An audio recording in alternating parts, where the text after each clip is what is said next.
This video is brought to you by Wicket Cricket Manager. Hello, Jarrod Kimber here again on Wagon Wheel to answer all your questions and to start with everyone on Patreon. But if you are in the YouTube chat live, the best way to ask a question, of course, is via, what's it called now? Super Chats. I should know all these things, shouldn't I? I know nothing. Completely useless in almost every way. But I can answer questions on cricket, and that is the one thing that I'm here to do today. So I will do that to the best of my ability. We've got a lot on Patreon, so I probably won't get to many from the chat room unless there are some actual super chats in there. But if you have any super chats, feel free to pop them in. But let us start with Emron, who says, for the World Test Championship, do you think when they are playing a longer series, i.e. more than 3 matches, should we allow for games which have been rained out to be removed from the equation? Look, this is a really long question. The truth is that the World Test Championship doesn't make any sense. And I get multiple messages every week with people coming up with better versions of it. Of course, a drunk monkey could come up with a better version of the World Test Championship than what we have. Imran, I'm sure what you're saying makes sense as well. It's not how they want to do it. They don't want it to be a proper competition. They don't want the ICC to run it correctly. They don't want it to be something that actually sustains or adds to their schedules or is better. India doesn't want to have to play Pakistan, for instance, right? The bigger teams don't want to have to play the smaller teams that often. All these things, I think it was Andrew McDonald who said all the test series should be a minimum of 3 tests, not 2. Again, perfectly respectable way of looking at it. They're not making any money off it. And they're not making any money off it because it's not a real competition. It's not real competition because they don't want it to be a real competition. So there are many different ways that you can look at stuff like this. But it's not going to happen because they won't put the power to the ICC. They won't allow it to be a real competition because that would dilute the power of the individual cricket boards. So we're in a situation where we all know it's a flawed, stupid thing. I suppose, welcome to cricket. Manon says, how do players get better at facing pace as they grow up? Do you get more used to it or is it something you can work on? There's 2 ways of answering this, Manon. The first one is that there is, without doubt, probably a limit around 70 to 75 miles an hour. That's about the point where you have to be able to is it saccade? You have to do a saccade with your eyes, which is essentially as the ball comes out of the bowler's hand, you have to then look at where it's going to land rather than following the ball because the ball's moving too fast for you to follow the ball. That is the bit that I don't think anyone can work out. And if I could work out a way of training people on how to do it, I'd be off making millions of dollars for all those guys who look great in the nets, who struggle when they get to the next level, especially against bowling machines. But the next step up is that if you are facing, top end pace and you face it a lot, there are little things that you can do. So for instance, if you're facing someone like Mark Wood, you'll listen to batters and they'll say things along the lines of that they're trying to minimize their options. So instead of sitting there and going, well, I can play the cover drive, I can play the cut shot, I like to flick the ball off my pads. If it's short, I'll pull it.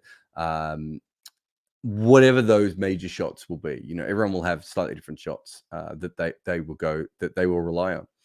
Against Mark Wood, you might think to yourself, okay, well, he's probably going to bowl this line and this length. So if he is, if he's bowling back of a length, I have, the ability to maybe either cut him or punch him through the offside. So if he gives me any width, I'm going to go that way. And if he goes a little bit too straight or whatever it may be, I'll flick him off my hip. And I'm going to know that those are my 2 options coming in. And if he bowls me any other ball, I'll just go to a defensive option. That's generally what people do at top pace. They try and minimize their options because against very fast bowlers, if you do have 1 or 2 shots, you can still score really quickly against them because they're generally not as accurate and they come off the bat a lot quicker as well. So that's generally what people do at that top level of pace. The best way, of course, of practicing all this is to face fast bowlers. Throwdowns don't do it. Bowling machines don't do it. You really have to find fast bowlers, and there aren't that many fast bowlers. So it's not a particularly easy thing to practice for. That's in case, man, you are looking at practicing for that. Satchmo says, were you surprised that Australia never found a way to consistently restrict England's scoring rates, or was it an inevitable outcome of how England prepared for pitches to favour their batters? Well, I think if you've got a team who are going to play attacking, then they're going to be attacking regardless. So I don't think, like, I wasn't sitting there going, oh, Australia's big problem here is that they haven't found a way to slow down England, because they shouldn't have found a way to slow down England until you've bowled them out. That's kind of how England is playing. That's how they play their white ball cricket. I think my bigger issue with Australia was Zach Crawley. They should have known the line and the length to bowl to him. And weirdly enough, they had bowlers in their team doing that. And then they had bowlers in their team not doing that. The ones who didn't do it didn't do very well against him, right? Ben Duckett, we knew exactly where we were supposed to bowl to him as a cricket community, whether it be Simon Hughes or Anrik Norkia or me. We've all mentioned it. You bowl back of the length, outside of stump consistently, and he will edge. And have a look how many full balls, how many different deliveries they bowled to him over and over again that they didn't need to bowl. Who's the other one that I thought they had an issue with? I've forgotten who the other one was, but there was a third one that I thought was really obvious as well.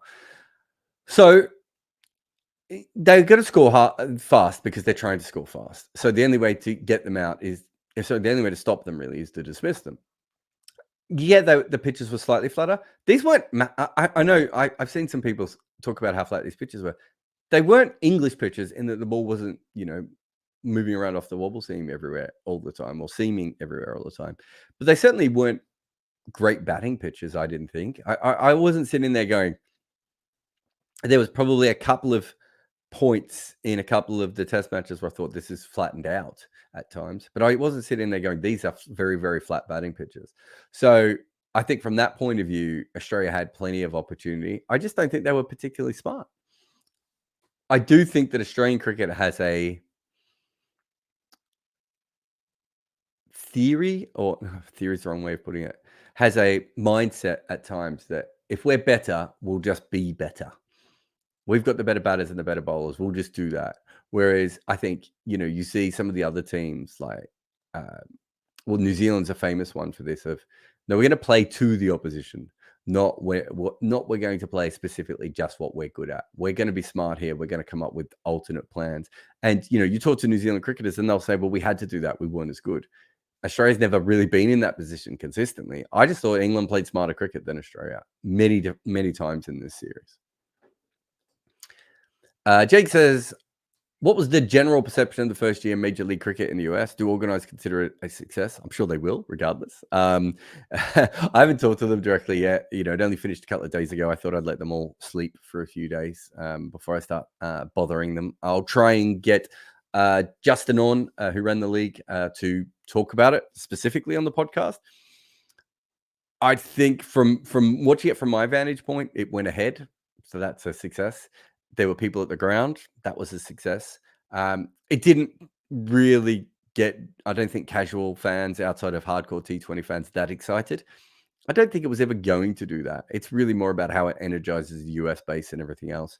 But from my vantage point, it seemed like a success. It could have not existed.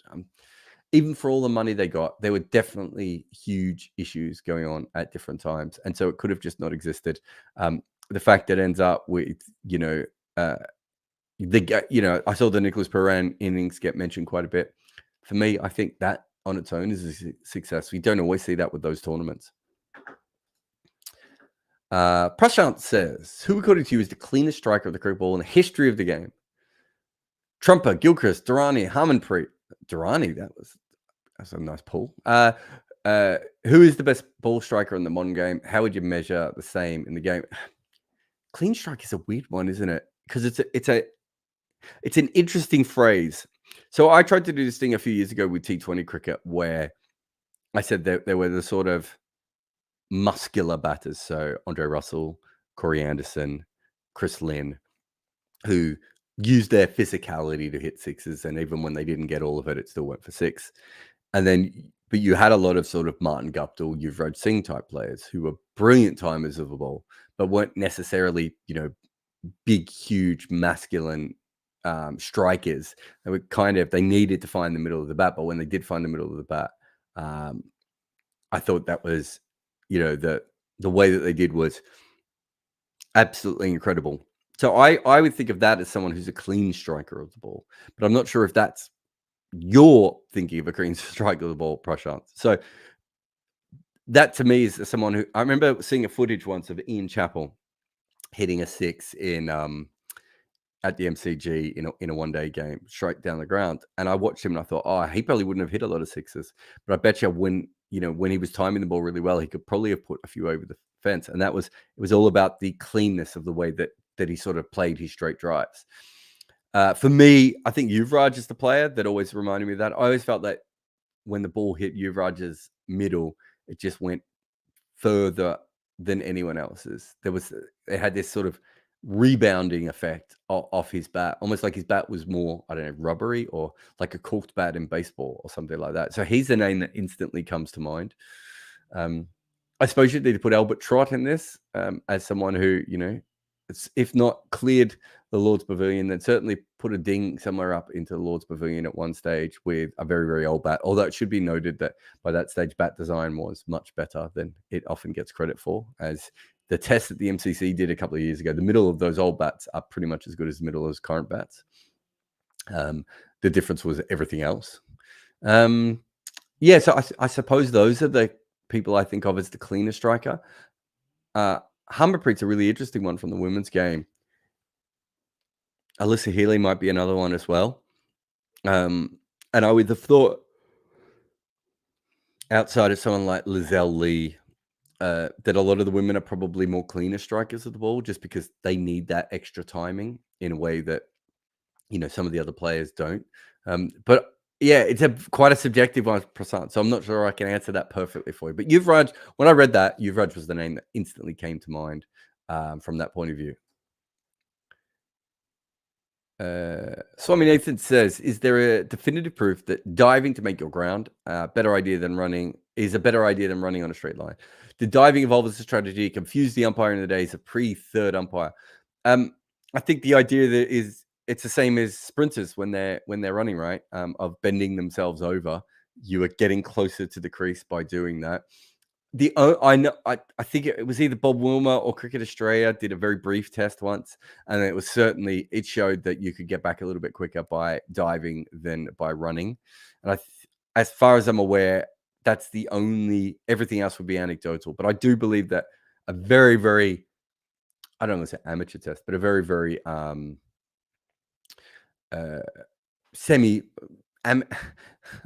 not quite professional scientific study, maybe is the best way of putting it, felt that was the case. But if you've played it and you dive, it does feel like you're more likely to get back in than just by running.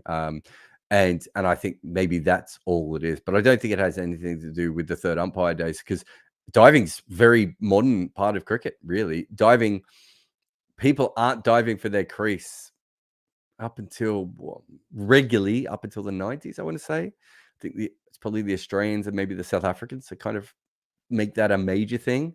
It's not that players hadn't, sometimes just through pure desperation, but it wasn't as a normal thing in the history of cricket as it certainly is now. So I don't think it was a pre-DRS thing or a pre-third umpire thing. Ben says, why don't left arm quicks and right arms to lefties bowl more off cutters? In theory, the easiest cut to the ball, wide of the crease angle in, cut away, like facing SLA at high pace. They wouldn't need much movement at all. With the bat pad, they could cover both edges. Yeah, totally agree. Mitchell Johnson was the first guy I kind of saw as a left-arm bowler who seemed to really focus on this, and I thought he was brilliant. In fact, I've never talked to him about this, but I'd love to go back and have a chat to him about one time. But I thought it was when he was at his best, other than when he was at his absolute fastest. So I remember him bowling around the wicket off cutters, at 135 kilometers an hour and just looking unplayable. I think at that stage, his arm was a little bit lower. And so that made it a little bit easier to get maybe more revs on the ball or, help with the angle or whatever it may be that made it tougher on the batters. And then afterwards, his arm maybe got a little bit higher for a while. And then he started bowling 93 miles an hour, and it didn't really matter as much anymore after that, when he could consistently bowl at pace. But yeah, I've talked about it with Mustafiza as well, when he has bowled around the wicket cutters. I think we're starting to see it with Trent Bolt started to bowl the 3/4 seam wobble ball, which is not quite a cutter, but more like a cutter, halfway between a cutter and a wobble ball, I suppose. We started to see Mitchell Starc do it. But I agree with you with right armers. I used to do this all the time. I would play with my friends and you bowl your leg spin for ages, and you bowl to left-handers and they whack you everywhere.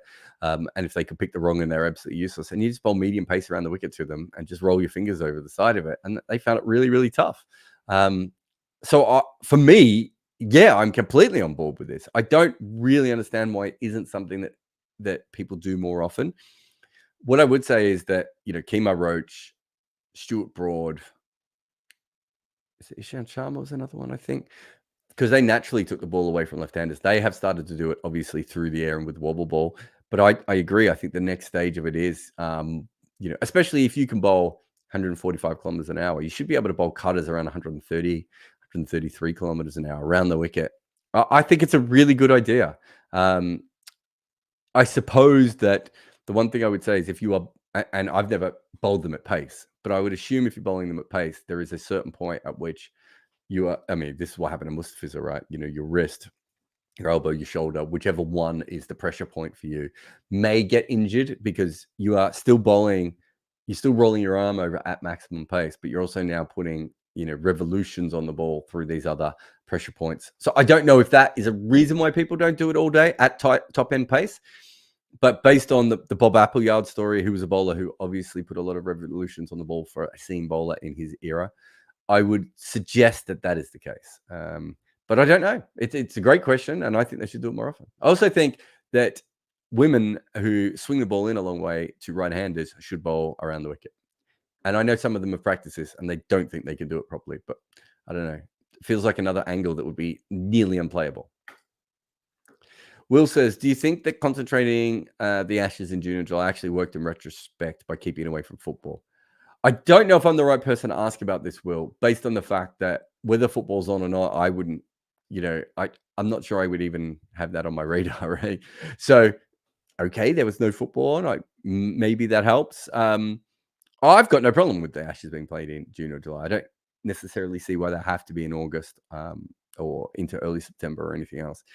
I think moving them for the 100 is a bit different because you would take away something that is your major money earner for something else that is not quite your major money earner at the moment. So it'd be a bit like, I always go to McDonald's for this. This is always my normal one, but it would be a little bit like saying we're not going to advertise the Big Mac anymore, and we're going to move it to a smaller part of the menu that's harder to see. But we're going to advertise all the other major things, and the other burgers don't actually make up as many sales as the Big Mac over time. I'm not saying that will happen because the 100 might take over and might end up making, or not the 100, but a league, if not the 100 in England, might end up making a lot more money than the Ashes. But as it currently stands, it's like, shouldn't you be making the 100 prove itself first rather than kind of doing it backwards? A similar thing happened with the Big Bash, where in the Big Bash, they kind of stuffed it up and they put both up against each other.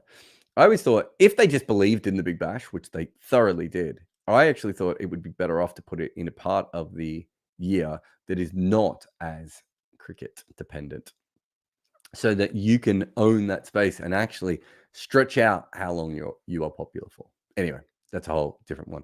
We'll have a break here, and then after the break, I will get to a few more questions on Wagon Wheel with Jarrod Kimber. I know that you think you could run your favourite cricket team better than those who do, but no one is going to let you do that. So why not try Wicket Cricket Manager to satisfy that urge? Pick your nation, pick your league, pick your players, and yell at them when they do poorly. You can find it in the links below or by searching for Wicket Cricket Manager in your app store today.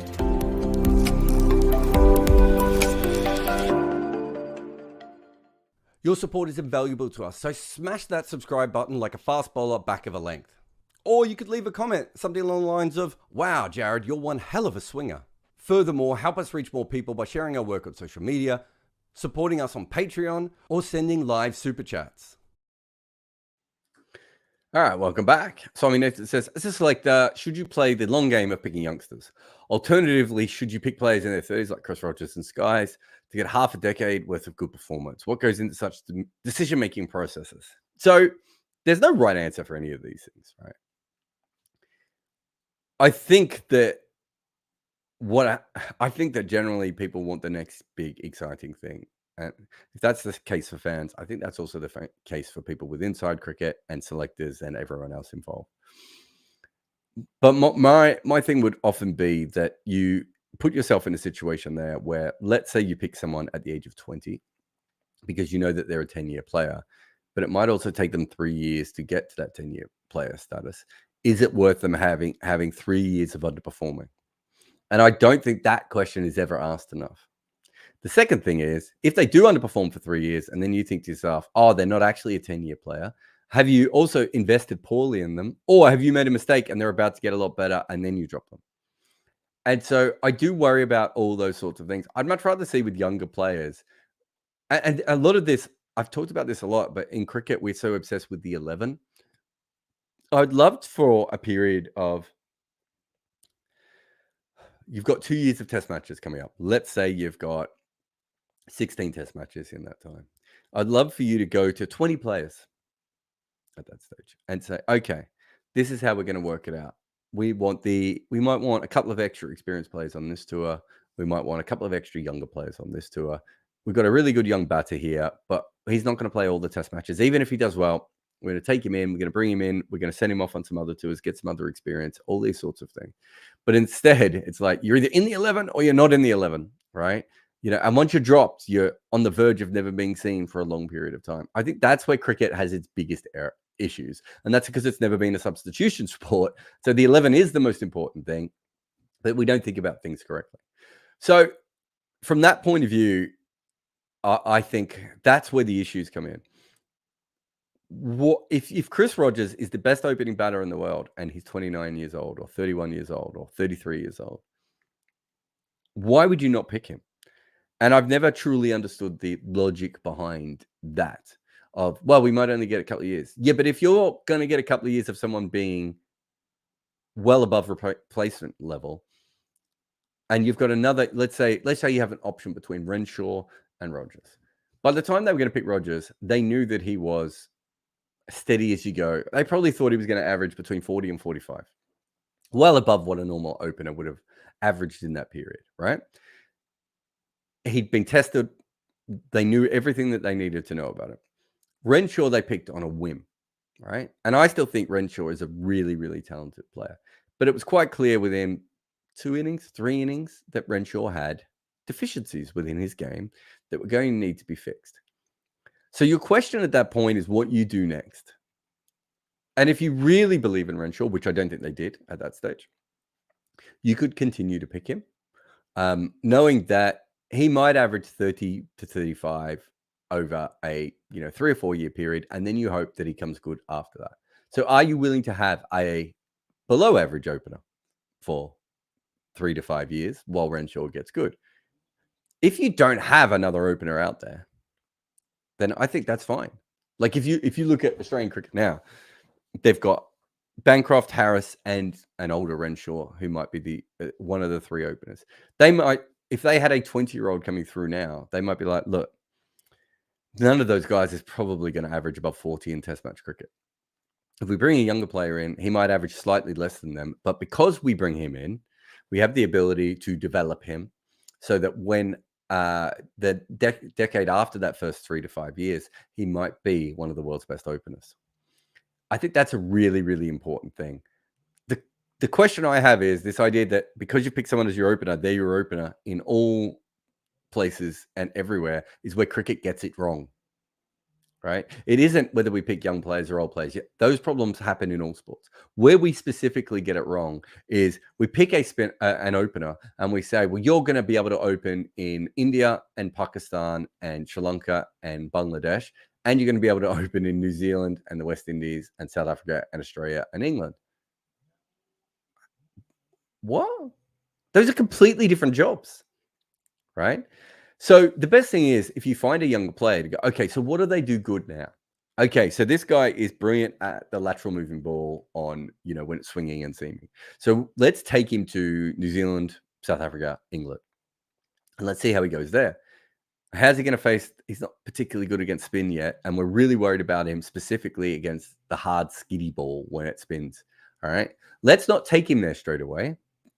Let's either take him in the nets and let him face a bunch of good net bowlers with rock hard balls so he can start to work out what he's doing, or let's put him in a bunch of tour games where he has to go and face players in Sri Lanka and in India and in any other situation like that where he's going to have to face that kind of thing.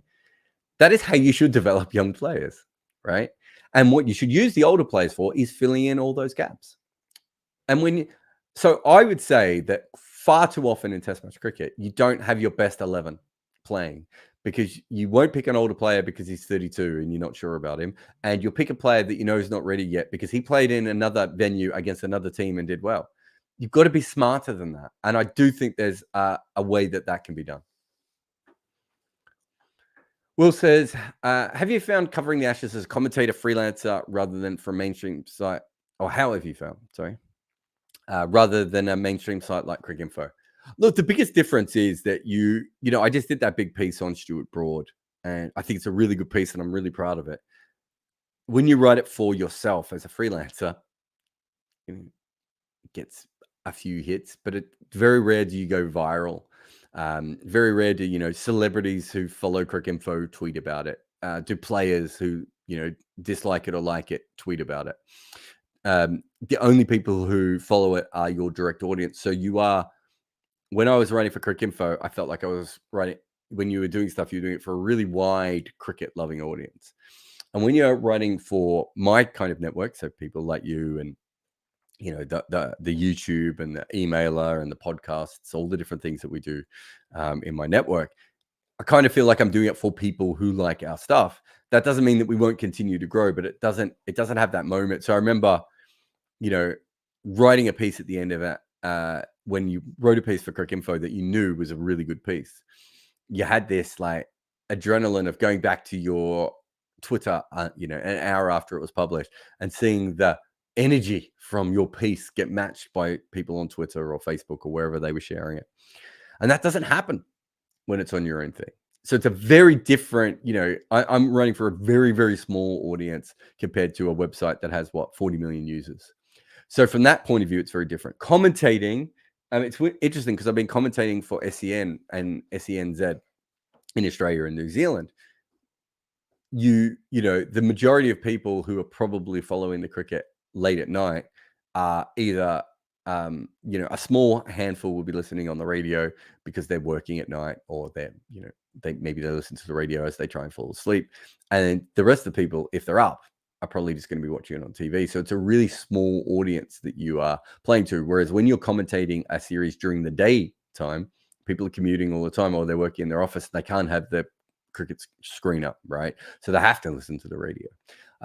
So it's it's very, very different from a time perspective. Commentating and writing and making a video and planning your podcast is quite a hectic day. So again, that's very different than Cricinfo, where most of the work I would do would be towards the end of the day from that perspective, and then, have to go about it from there. But look, the big difference for me is, even if I don't get the, 100,000 reads on a piece or whatever it may be, that you used to get with Cricinfo, what happens now is everything I build goes back to me, right? And so that is very, very different from that point of view. Swami Nath, it's all over this. Would spinners like Harbhajan and Kumble have much better records than Ashwin if they had DRS, or is Ashwin the undisputed GOAT? Would they have much better records? Well, they still bowled on really flat wickets. I think you have to be honest in that and say that, the average runs per wicket in Kumble's era was absolutely nothing like Ashwin's, right? So it isn't just about that. Warne and Murali didn't have DRS, right? And they both have fantastic records. And they were both better bowlers than Harbhajan. I also think that Ashwin probably travels better than Harbhajan or Kumble. Although there's maybe not as much of a difference between Kumble and Ashwin. But so I think you have to factor all that in. They would be different bowlers if they had DRS. And that is the same of Bisham Beatty and Tiger Bill O'Reilly and Clary Grimmett. Every spinner in the world before DRS bowled in a different way. and they had to bowl in a different way. They generally bowled slower because they had to suck the batters out of the crease, right? They had to manufacture wickets in a way that modern spinners don't really have to. Modern spinners attack the stumps. It's very rare now to see a spinner bowling for a caught behind.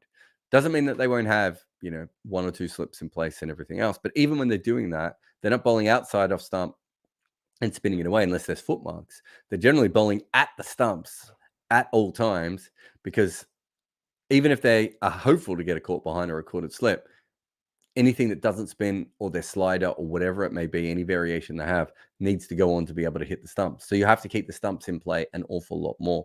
So Harbhajan and Kumble would be very, very different bowlers if they bowled now.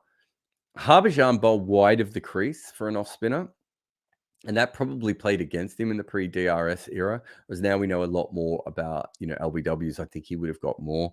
Kumble bowled very, very stump to stump, and bowled fast. So he bowled in a DRS method already. I don't think he would have had to. I think both of them actually probably bowl in a way that would have helped DRS. They probably kept the stumps in play more than some of the other spinners out there. Someone like Stuart McGill probably bowled wider of the stump a little bit more than those guys did. So I don't think there would have been massive tweaks to their game, but they would have been different. But I think the bigger difference isn't the DRS, because these guys still took lots of wickets. They just took. I kind of think the old-fashioned spinners took wickets in a varied way, whereas the new-fashioned spinners take wickets in a very narrow way, which is what these guys would have done if they bowled in this era as well. But yeah, I think the bigger difference for, if you're picking those three players, is the pitches. I mean, I think Ashwin's a better bowler than Kumble, and you won't find many people who rate Kumble higher than I do. But I think Ashwin is a better bowler than Kumble, but Kumble was incredible as well. Vivek says, were Woakes and Wood the most influential bowlers across the two teams in the series? Yeah, I suppose the only other one would be Stark in the Ashes. He was very, very influential as well. I mean, I didn't think coming into this Ashes that he would have much of a say. So him bowling as well as he did, certainly there was certainly something to be said for Stokes. But Stokes, who was I talking about? Stark. That new delivery that I don't think England was really that ready for. I thought he was really good. Cummins just got tired. Hazelwood still looks half fit. Obviously Anderson and Broad bowled well, Anderson not so well. But Woakes and Wood, I mean, although Wood was pretty much toast by the end, but Woakes and Wood probably had the most impact. But maybe they didn't bowl on some of the flatter wickets as well. They certainly didn't bowl on Edgbaston, did they? Which would have tested them both. I'm not sure how Woakes would have gone at Lords. I think Wood might have gone okay at Lords, though. But yes, I think it's fair to say. But yeah, sometimes that happens when you play minimum tests and you play on the right kinds of surfaces. Vikas says, would you say Sky's commentary team is the best in the world? I always enjoy their coverage. On the other hand, I always find Indian coverage very boring. Sky the best in the world? Yes, I would probably say they're I still think they have their issues. In fact, I'm doing something on this at the moment, but I think they should trust non-former players more. I think it becomes a bit of a former players boys club. They're not particularly good at the journalism, even though they've got guys like Nasser and Athers who are obviously slightly more journalistic. And by that, I mean they at least write columns, or in Athers' case, they write columns. Nasser speaks his column to a ghost person, but he's still thinking about columns all the way through. But they're not journalists, and I don't think they particularly think like journalists. And I think that is a very important part of broadcast. And I would say if they were missing anything, it's that. But everyone's missing that because no one picks, well, not just journalists, but broadcasters. But the professional broadcasters think in a different way than former players do. And I think that is missing from Sky. But as I said, that's kind of missing from everywhere, on TV especially. So I don't think from that point of view that there's they're missing that makes them any worse than anywhere else. I can't think of another commentary team that is as consistently as a high quality as them. A lot of really good commentators come and go. You're now starting to see people like, I've always said that I thought this was, I think it's very much a learned skill, especially for former players. If you go back and listen to the Channel 9 team in the 80s, they weren't very good. And you listen to them in the 90s and they are tip top. That was because they had great production around them. The producers were really harsh on them, made them learn, made them get better. And if you look at someone like Simon Doull, I think Simon Doull's a really good example of someone whose commentary has got better by consistently commentating. And there's so many other people that could be good in the world, broadcasters and former players and journalists and commentators, all these different things, who could be much better than that if they were given a long run and if they were given great production around them. And sadly, that's not how cricket is done. So Sky's probably one of the few that has, it's a very closed shop Sky. It's very hard to get a job on it, although Stuart Broad is about to get one, of course. But you know what I mean? It's not like some of the other places where people sort of pop in and pop out and anything like that. It's very, very closed. That the team doesn't change very much from year to year. They know what they want to do. And most other commentaries are just not like that, right? And I think that's a big part of why they're better than everyone else. It says, after his exceptional contribution in the last 3 tests and home cricket in general, is Chris Woakes guaranteed to go to India, or will England be brave enough to deny that with a 35-year-old that is unlikely to suddenly master bowling abroad? Yeah, it's a really interesting one. I floated this out. I think, Ian, you might have even been on the Discord channel when we were talking about that, which you can join via our Patreon. And I talked to some people in the press box as well, and it was really split. We couldn't work out whether this means he goes to India or not, because he shouldn't go to India, because I don't think his skills directly translate there, but because he bats, it means that they're always trying to sort of force Woakes a little bit more into situations than he should have. I don't see how any of the skills that he has as a bowler translate to India. I'll happily be wrong, and hopefully he does quite well. Yeah, he's a fantastic player. He's so underrated, I think, in some ways, although his overseas record probably is the majority of the reason why he is underrated. But I don't see how he can play in India, no. And I think they're smart enough not to take him. I think that's right. Where am I? Manon says, some guys like Warner use new bats super often versus other guys who keep using a bat until it's basically unusable. What's the science behind it? Or is it just each of their own? It's more about feel, I think. There are a lot of players who like the feel of a new bat. There are a lot of other players who trust a bat. So once they know it's a very good bat, they're going to use it until, as you say, it falls apart. I think that just depends on the player. I think the guys who hit the ball harder, from my experience, tend to be happier with changing bats, and I think they're just more used to changing bats. Whereas the guys to go back to the proper strikers of the ball, their bats probably last a little bit longer because they're not trying to muscle the ball away as much. They're not swinging as hard. So I do think from that point of view that those are the sort of players you probably see that will use a bat and trust a bat.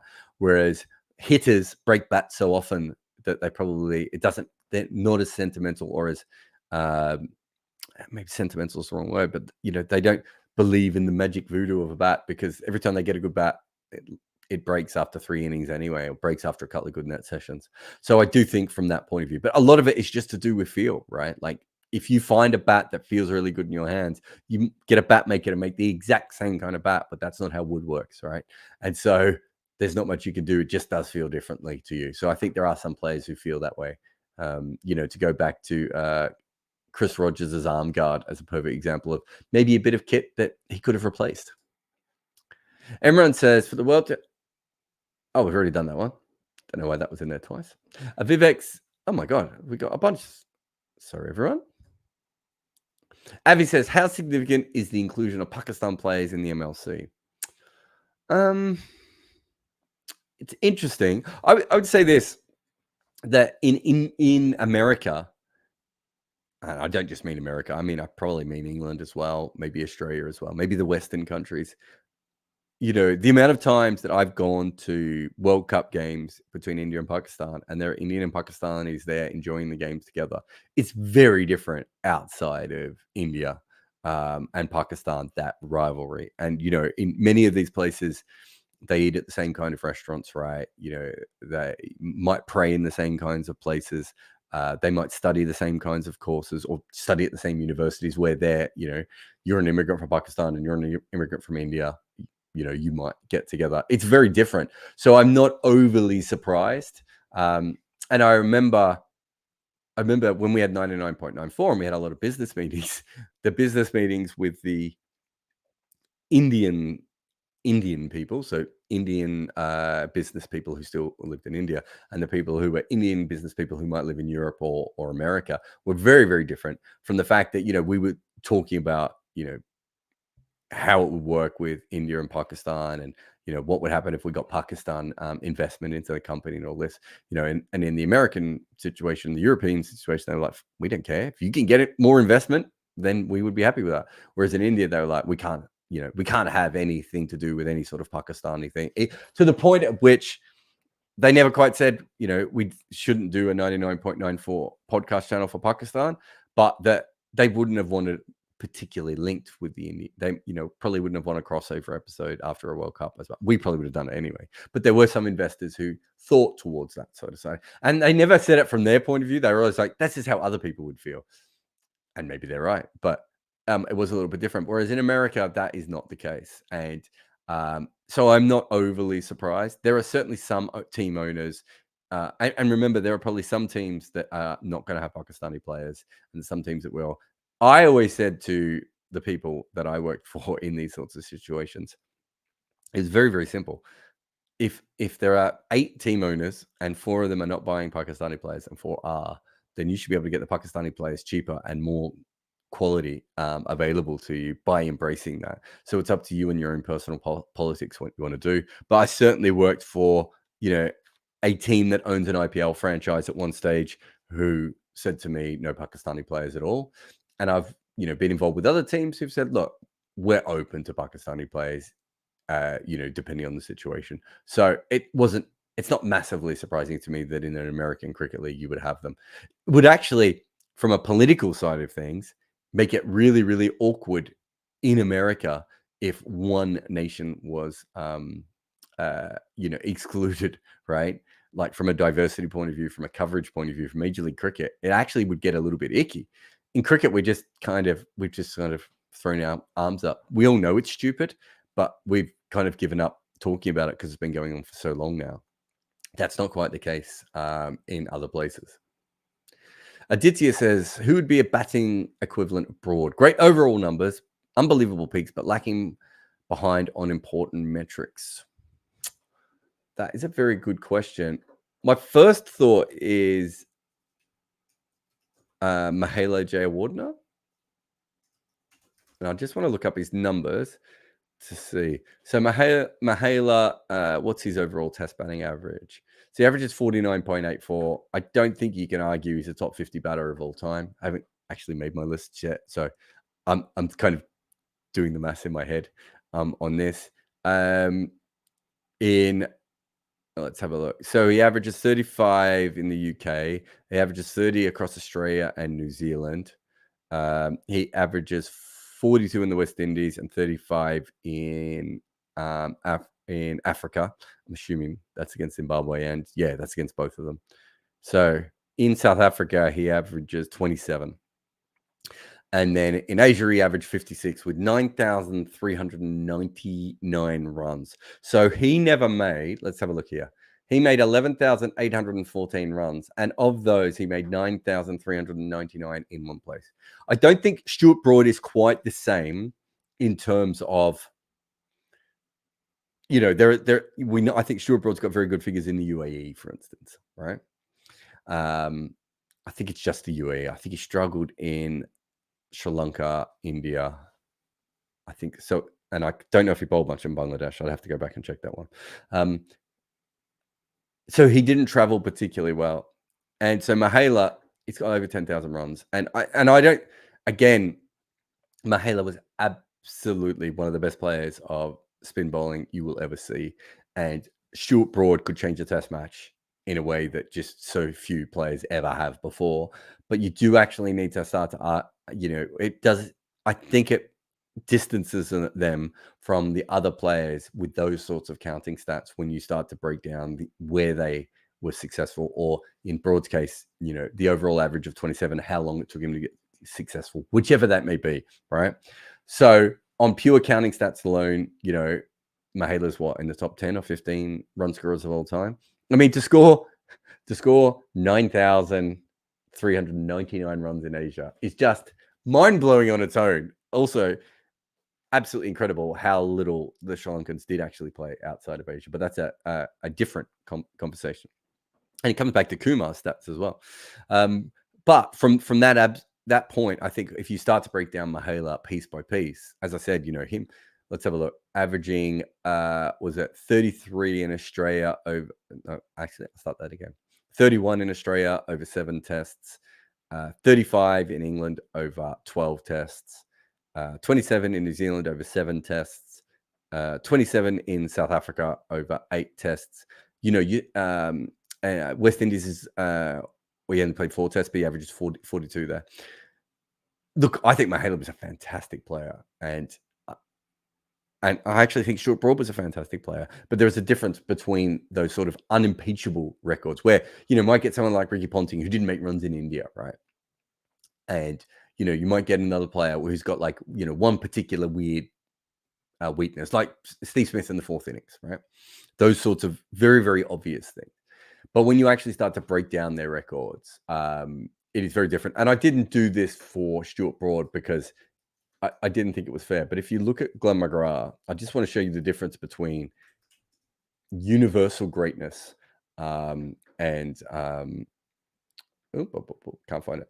Universal greatness and like players like Mahela and Broad, who are absolutely great for their country and are fantastic players, but not unimpeachable. So this is Glenn McGrath in each country, his bowling average.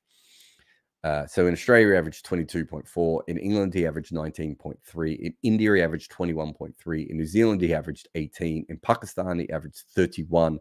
In South Africa, he averaged 23. In Sri Lanka, he averaged 29. In the UAE, he averaged 7. It's a fun one. Only 2 tests, but still fun. West Indies, he averaged 20. And Zimbabwe, he averaged 15.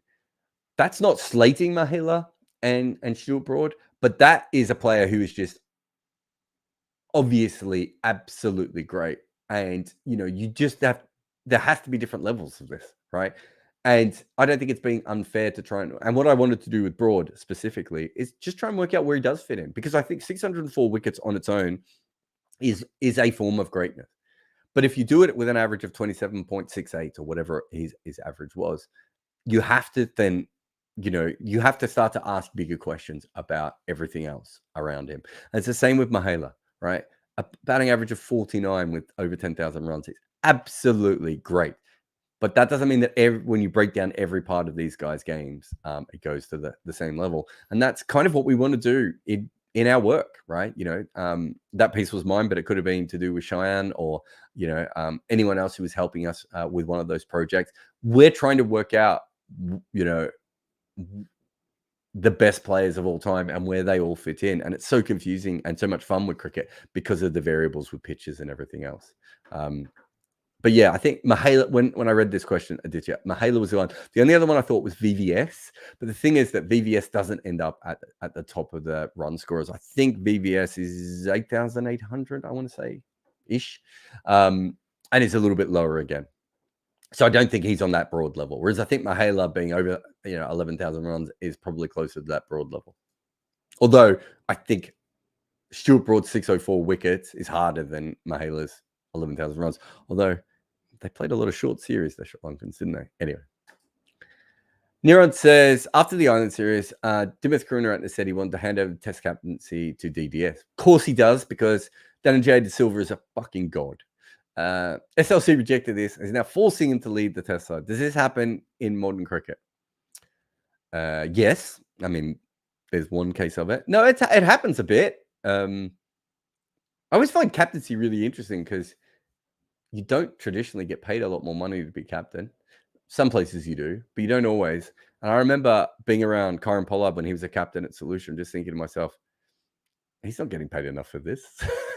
Like, he's getting paid the accurate amount for his batting. If you factor in his captaincy, he should be way up here. Which is one thing that, sometimes in T20 analysis, we don't really even factor in, which I think is probably a mistake. But no, you certainly hear of players all the time. Quinton de Kock didn't want to be a captain, did he? Dimith could just say no, but, he's probably thinking he doesn't want to. But there are certainly players who are forced into it or encouraged to do it a little bit longer or these sorts of things. They do happen quite a bit in cricket. It's not ideal, but it's certainly something that happens. Niran says, another one. How would you rate Zaheer Khan compared to the current crop of Indian seamers? Akram was obviously better, but how does he compare with Vas? Yeah, I was looking at Vas recently. Vas is, and I can't remember if here's another one, but Vas and I want to say, is it Capital Dev was the other one I found? Where they were actually much better. Let me just find the stats here. Vas and Capital Dev were very, very good. Let's have a look if I can find it. In Americas, in Asia, 29. Yeah, so Capital Dev averaged 39 in the UK, and I've got a feeling Chaminda Vas had a high average there as well, which I find really fascinating because they were swing bowlers, and you would have thought they would have done so well outside, in those conditions, but it didn't always translate for them. I just found that fascinating from a point of view. We often say things like, oh, this guy's a great Asian seam bowler, but he hasn't even got conditions in his favor. And then, when you look at it, just want to see if Capeldev played New Zealand as well. I think he did, didn't he? He averaged 42 in New Zealand. So when the conditions were in his favor, he didn't get any better. That's because while he was a fantastic swing bowler, clearly there was something about the way that he had learned to bowl meant that he was much better in those conditions. Why am I bringing this up with Zaheer Khan? So I think that in Zaheer Khan's case, that he was an absolutely fantastic. I mean, a bit like Anil Kumble, I'll go to the wall for Zaheer Khan because I think, again, he played in a very dead pitch era, very flat pitches, and had to get the absolute most out of himself. He's ended up with an average that is going to be worse than a lot of bowlers that I believe he was probably more talented than. I'm sure there are some advanced metrics that could bring him back, great. But at the end of the day, he's not going to end up with the kind of stats that anyone else had. And I wonder if, should we just have a look at him as well? And I wonder if, again, he's a similar kind of player in that he was so good at getting the most out of himself when he bowled in Asia that he didn't translate as well as it should have in some of those overseas conditions. So he's good in England and he is good in...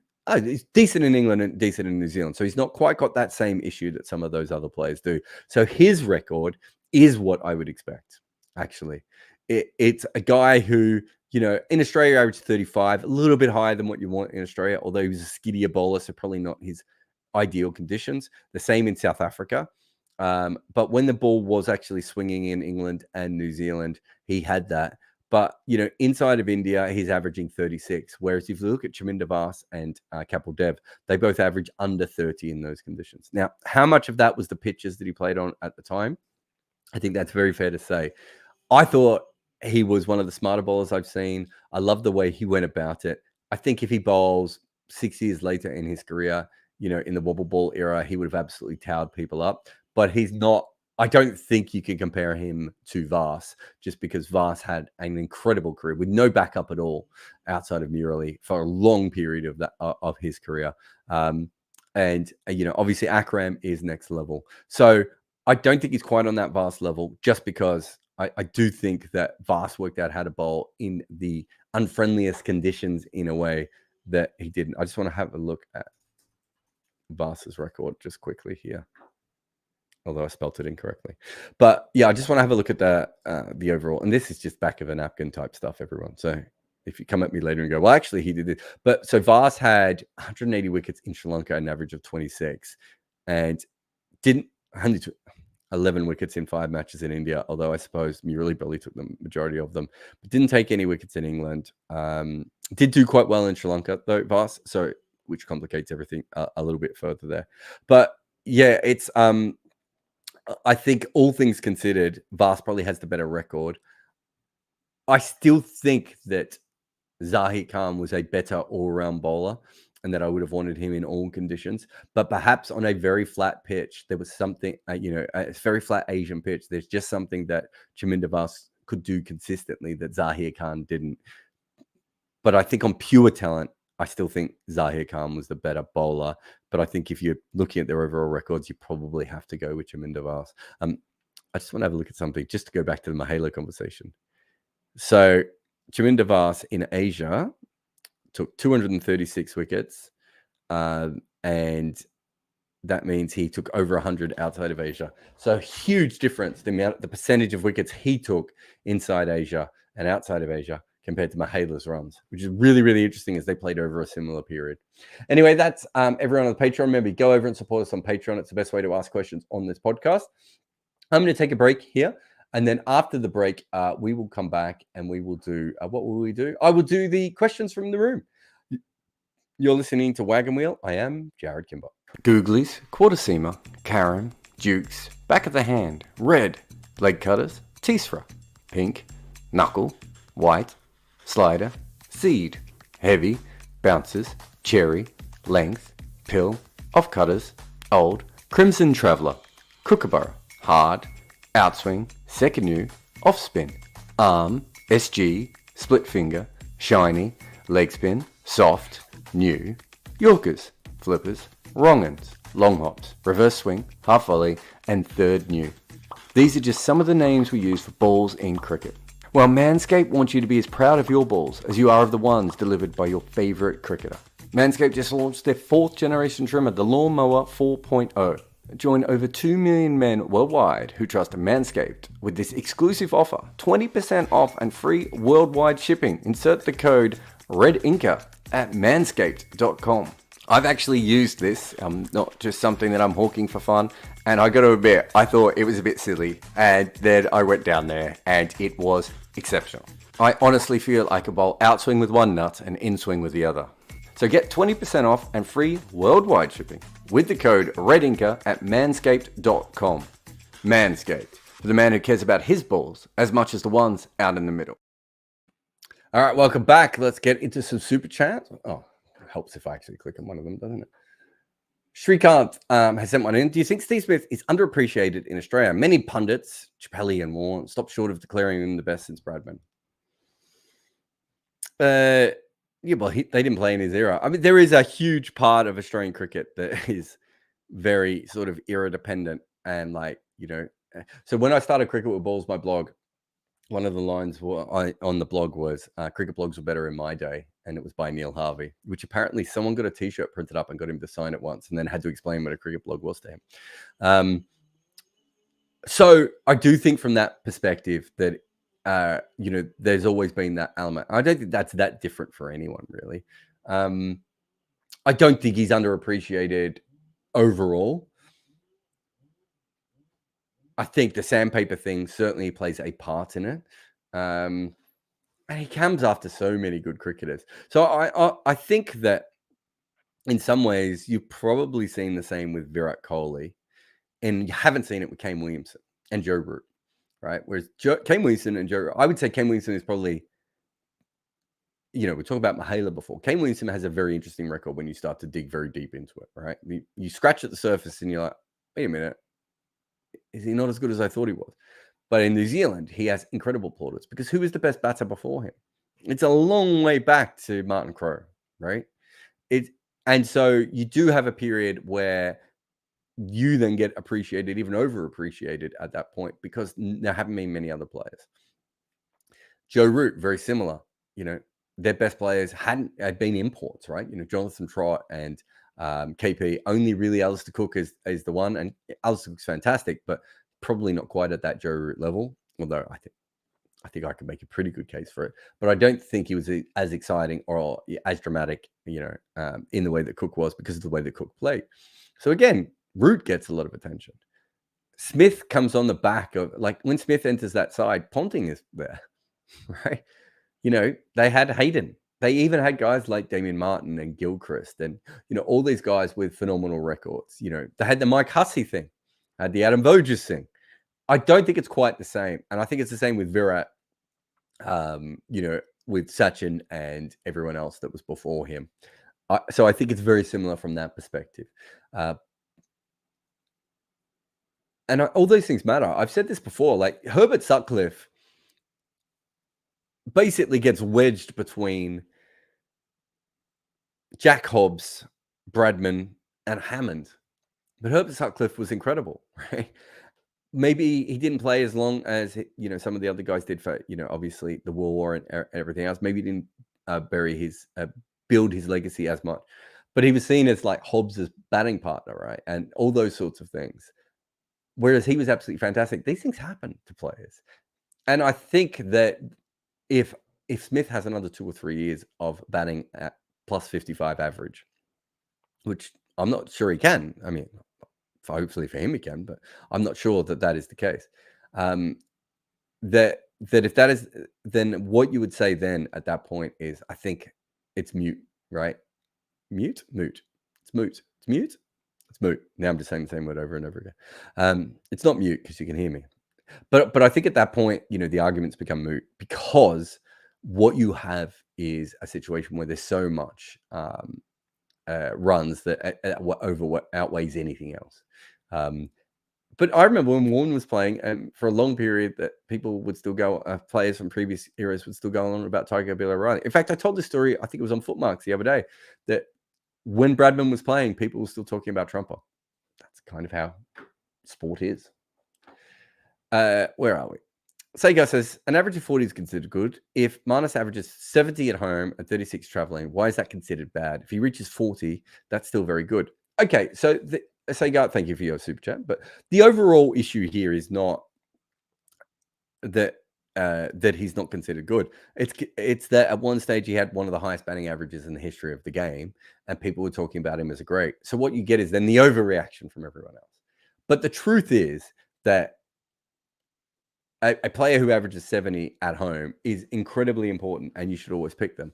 But a player who averages 35 away from home is probably, like, if you could get a player who averages 40 at home and 40 away from home, compared to 60 at home and 20 away from home, the player who averages 40 away from home is probably harder to replicate than the player who averages 60 at home, right? You might not be able to get another player who averages 60 at home, but you might be able to get a bunch of other players who average 45 and 50 at home. Whereas the guy who averages 40 away from home, you probably find a lot of players who will struggle to get anywhere near that mark, right? That's why Test cricket is so hard and Test batting is so hard. So that's the first part of it.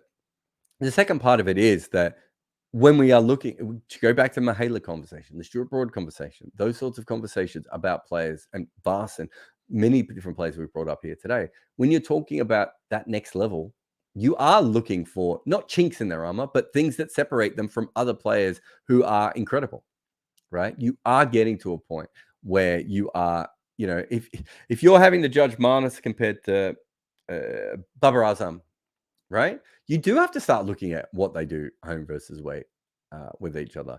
And, the David Warner one is a perfect example of what you're talking about. Of David Warner was on a trajectory of probably an all-time great. His runs away from home are probably what is going to stop him from getting there. And in the end, he's probably played on a little bit too long and also dragged his average down a little bit as well. But for a long period of time, he was averaging high 40s. And a lot of that was from playing at home. And when he travels, it does drop a little bit. And you do see that he's a little bit more average. I think that's a fair thing of pointing out. If you're just saying if a player is good, then averaging 70 at home and 35 away from home is absolutely fine. But Marnus wasn't on a trajectory of a good player, right? He was on the trajectory of a great player, and they are judged higher. He batted himself into that conversation. That's how it works. Srikanth again says, who should be rated higher? Someone like Warner or Rohit Sharma? Average of 4. Oh my goodness, this is a similar question. Average of 45 at home and 30 abroad. Or Mark Waugh, who averaged 40 to 45 all over the world. Now, let me just look at Mark Waugh a little bit here, which I find a little bit more interesting as you've said that. I think it's harder to find players who can average runs away from home. Because I think if you would go to your first class system at any time, you've probably got a bunch of players who would do well on your kind of surfaces. Let us have a look at Mark Waugh. This is tricky because Mark Waugh sometimes watches these videos. So, sorry, mate, I probably will slag you off a little bit here. But so Mark Waugh's averages, take Sri Lanka out, which if you've never seen it, is hilarious. Also UAE. So your average is 12 in those two places. So Mark Waugh does not average less than 35 in any place. New Zealand is his lowest, which is about 36. Just 8 innings there, though, weirdly enough. But pretty solid all the way through, right? That, to me, is a player who is means that you can pick them automatically in your side, and they're always going to be helpful. He was a fine player in Australia. In some ways, Mark Wall was a very Rahane type player in that he didn't go on to always make the big hundreds, but his hundreds were often very impactful. But as much as anything, Australia trusted him on every single tour, which meant that they had an automatic touring player. Now, could you argue that you could have picked a better player in home conditions than Mark Wall, who might have averaged 45, 50, 55 in Australia, and used him when he went away? I would argue yes. Now, Mark Wall would probably say no, and maybe other cricket people might say no. They might say no, well, he learnt to play against Test cricketers partly by playing at home, which I think is a fair argument.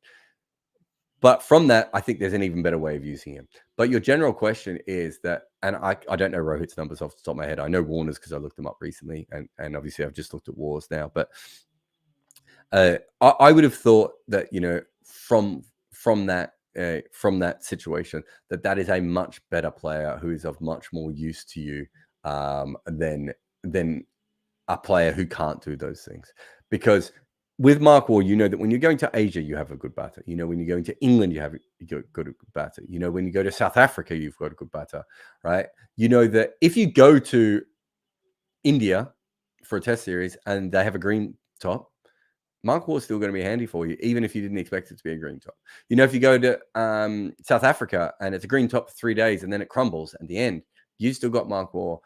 Those sorts of players, I think, are far more use to you than a player who's very good at home, who probably is good in certain situations away from home, but isn't as well-rounded. And I do think that's something that should start to be factored in a lot more. That said, don't think Mark Wall is going to make my top 50 greatest batters of all time. Sorry, Junior, if you are watching. AJP says, biggest talking topic today, overrates. What's your view? Khawaja put a tweet out. Look, what I'm going to say is the most important thing on this is that overrates are not just about bowling teams anymore. And I still think we think about them from a bowling team perspective. You know, concussion substitutes, batters getting drink breaks, all these different things that are happening at the moment. It's not just about bowlers, bowling teams. Having said that, first-class cricket still seems to handle it a lot better than Test cricket does. So I think we will end up at a pitch clock. And the more these teams complain about it, I actually think the more they will make their life worse. Because at the moment, when you bring it up, you often get told that there's a big feeling now that the only people who care about it is the media. But the more and more that players keep mentioning it, the more it will be seen as a big thing. And I do think we'll eventually get to a pitch clock. Probably not in Khawaja's time. But there was no doubt that Australia and England at times in that test series were intentionally slowing the game down, right? They can't then turn around and complain when they're fined.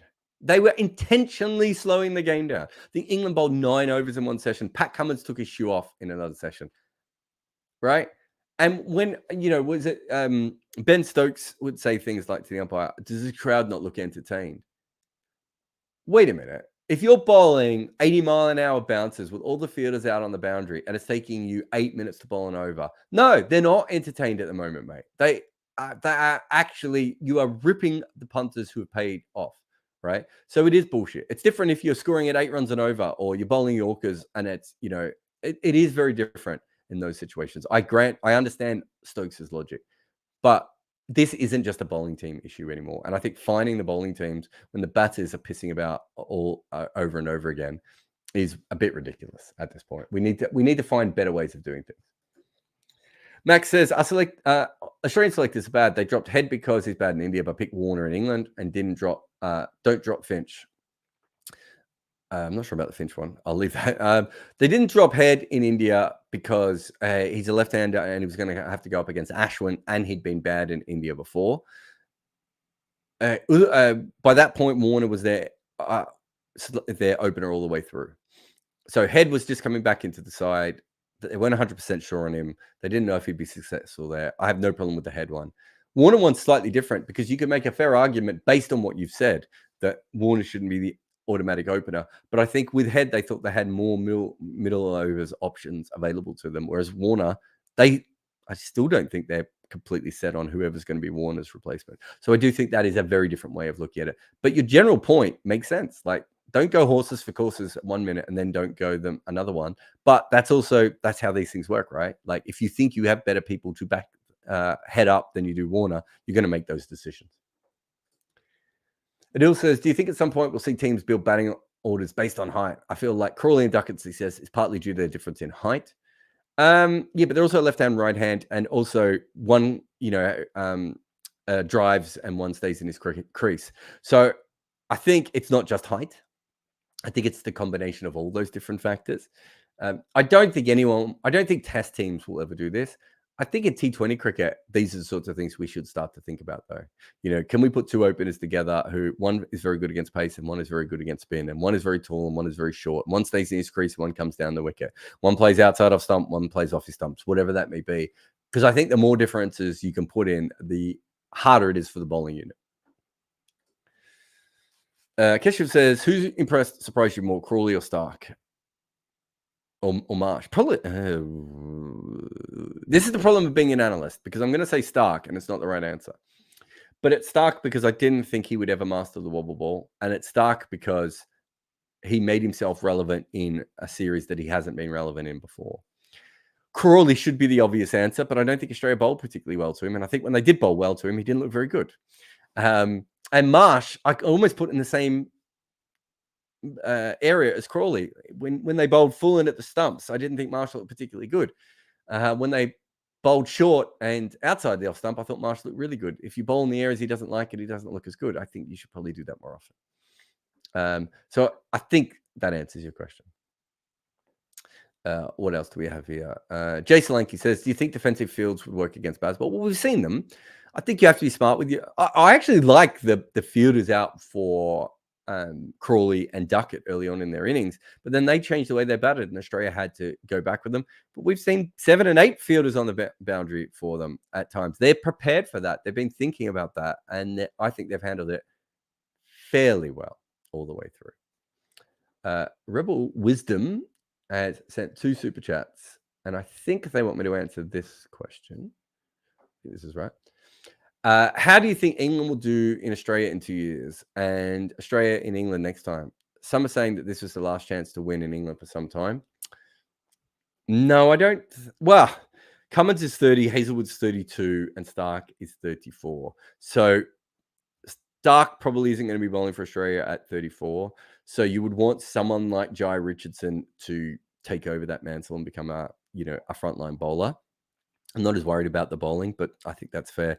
Nathan Lyon maybe gets replaced by Todd Murphy and will be more experienced by that point. So they'll still have a good bowling lineup. I have no idea what the Australian batting order will be in 4 years' time. So it's almost impossible. I don't know how anyone will say this is their last chance to win in Australia for some time, because we have no idea. I mean, it could be what? Mitch Marsh at 5, Cameron Green at 6, Aaron Hardy at 7, and some random wicketkeeper at 8. It's so hard to work out what the team is going to be like in that far away. England and Australia, what do we know? So if Jofra doesn't play and Woody will be 35, will he be 35 or 34 and a half? I can't remember how old he is at the moment. You would have to think he's not going to be the same force. Jofra probably doesn't play as well. So are they still going to be turning up in Australia without a bowling attack that is perfectly suited for Australian conditions? I would say yes. Jimmy might still be playing as well. Batting, Stokes' knee is an issue. Root should be fine. I don't think Crawley is going to do very well in Australia with the extra bounce playing the way he does. Ben Duckett shouldn't make any runs. When we're assuming these players are all going to be around, which I don't think is true anyway. So I don't see the England team traveling particularly well to Australia, and I'm not sure Australia's team will be as good in 4 years' time as it is now. But so many things can change. The last time in Australia in 2019, well, the last time that these two teams played in 21-22, no one was expecting baseball was going to happen. Things can change very quickly. Thank you for the super chat. And Kuzi says, who do you think of the next generation of Aussie youngsters in Shield cricket you think we'll be playing the next Ashes series? Are you guys all... I feel like you're all on the same questions today. I mean, I think Jai Richardson's an incredible talent. I don't know if he counts as next generation of Aussie youngsters. Aaron Hardy, I'm really interested in. Obviously, Spencer Johnson has become a random name on everyone's list. I think he's played like 4 first-class games. Played for Australia A. Did he play Major League Cricket? I think he might be in the 100. The batting, there's a South Australian batter who I've completely forgotten the name of, who I'm really interested in, made some runs last year. But I feel like over the last couple of years, I've always felt that there's been one guy who's made runs one year and then doesn't make them the year after. Pekoski's still the best young batting talent I've seen come out of Australia. There's some 20-year-olds and 19-year-olds, I suppose, that are on their way through that are interesting, but no one seems to be making runs in Shield cricket anymore. The bowling seems to be, Lance Morris, obviously. They like Skekety as maybe a late sort of, a late career sort of bowler. I'm trying to think. Am I missing? I feel like I'm missing someone from Perth who can bowl as well. They've got some. I think they've got a couple of 27 to 31-year-old seamers who might do a Boland, Stuart Clark type thing. Like Joel Paris and Skekety and those sorts of guys. If they want to go down Tremaine, maybe, although Tremaine's probably a little bit older now. But if they want to try those sorts of guys, obviously Nisa's still around, although he's starting to move on a little bit as well. But yeah, I think I think Hardy and is a really, really interesting one going ahead. And I suppose maybe someone like Will Sutherland is another interesting one. I'm not sure how Will Sutherland translates to Test cricket, but it does feel like after years of not finding any all-rounders, now Australia has all these all-rounders and they can't find anyone to bat in their top 5. So does that mean that they go the England style, as I said before, and Mitch Marsh bats at 5, and then you have Cameron Green at 6 and someone like Aaron Hardy at 7? I don't know, is maybe the best way of putting it, but it feels like there's more stocks in that, and maybe having Will Sutherland at 8, having a specialist keeper at 9. Okay, they're not going to do that, are they? But there seems like there is something to be said for that kind of way of. So that could be a potential Australian team going ahead, based on what we're seeing at the moment. I don't see a lot of top order batting talent coming through in Australia. I think there's a lot of good 27 to 32-year-old kind of bowling talent. Maybe not as many 20 to 23-year-old bowling talent right at the moment.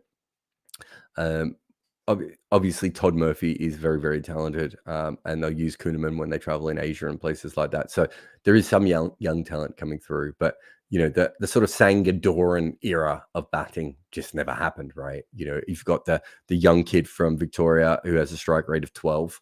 Those sorts of guys just don't look like they're going to be able to transmit over. I am interested in general in South Australian cricket. So, because after a long period of not being particularly good, there seems like there's a lot of interesting, talented players coming through there. And, there's a new all-rounder coming out of WA every 5 minutes. So I suppose those are the ones. But thank you very much to everyone for the super chats and everything else. I will be back again soon. What have we got? We've got a Red Inker tomorrow, which I think is with Usman on Wasim Akram.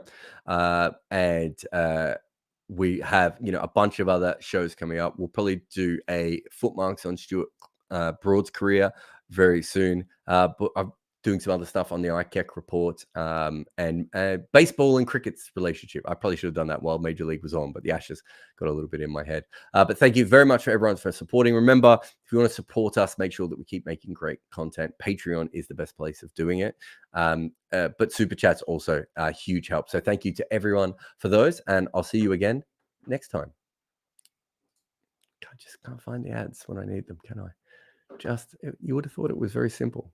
A few years ago, I had a panic attack after ESPN Cricinfo made me their global writer. I'd earned that position, but I also felt like a fraud at the time because I didn't really understand how I wrote. I understand that there was a process and gears and different styles and things, but how it all came together felt a little bit random. And so I began to panic like a golfer with a natural swing, worried one day I'd just end up with the yips. And would my career be over? So I took my writing apart piece by piece until I understood it. And then I figured out I could teach others all the mistakes I had learned. So I started an online course where I tried to make it as cheap as possible so people like me would be able to afford it. It's called Fans with Laptops, and heaps of people from around the world have used it so far, from first-time writers all the way through to professionals trying to improve. I started with a simple plan to make each writer the best they could be. And from the feedback I've received over the years, it seems like the course does that. But after COVID, my career changed. I came to YouTube, started podcasts, wrote emails, and formed a new career on my own going forward. So I now had something else to offer, the multimedia side of things, social media and everything else. Not to mention that I was building everything up as an independent. And so I added all of that to my course. So if you have ever wanted to work in sports as a writer or podcaster or making videos or anything else, Fans with Laptops is the place to start. If you think you qualify as a fan and you have a laptop and you want to work in